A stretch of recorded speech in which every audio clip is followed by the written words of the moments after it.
اعوذ باللہ من الشیطان اللعین الرجیم بسم اللہ الرحمن الرحیم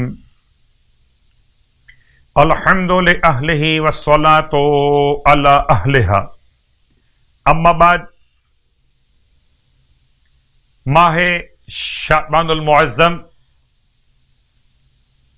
اس کے فضائل، اس کے اعمال، اس کی برکتیں اور رحمتیں، اور بالکل آخر میں اگر اب بھی انسان نے روزے نہ رکھے ہوں تو اسے چاہیے آخری 3 دن ماہ شعبان کے روزے رکھے اور اسے پھر ماہ مبارک رمضان سے ملا دے۔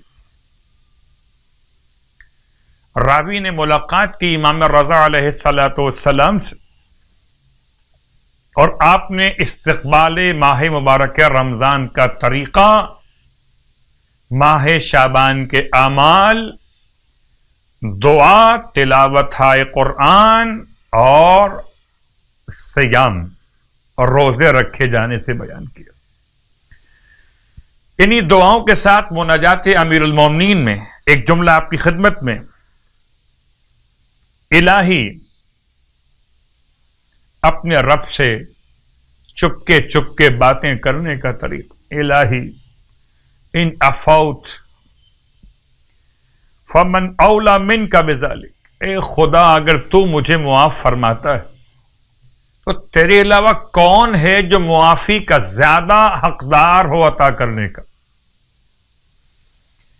وَإِن كَانَ قَدْ دَنَا أَجَلِي وَلَمْ يُدْنِنِي مِنْكَ عَمَلِي، اے پروردگار اگر میرا وقت پورا ہونے کو آ چکا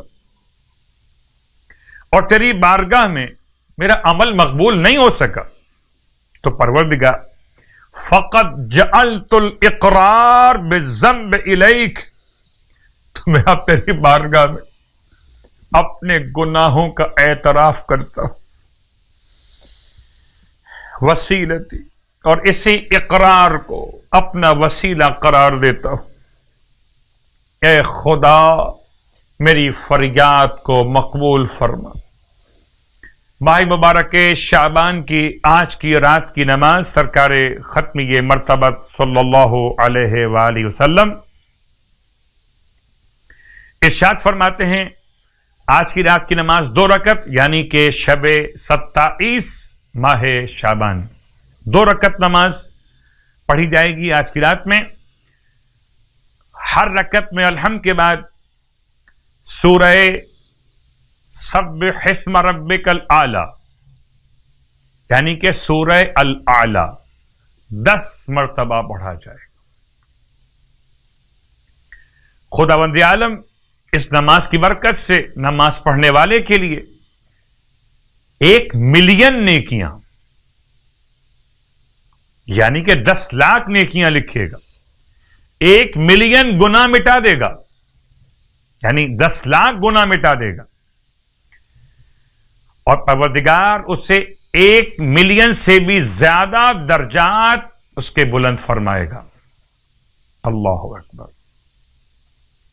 اور اس کے لیے اس کے سر پر نور کے تاج کو رکھنے کے لیے فراہم فرمائے گا۔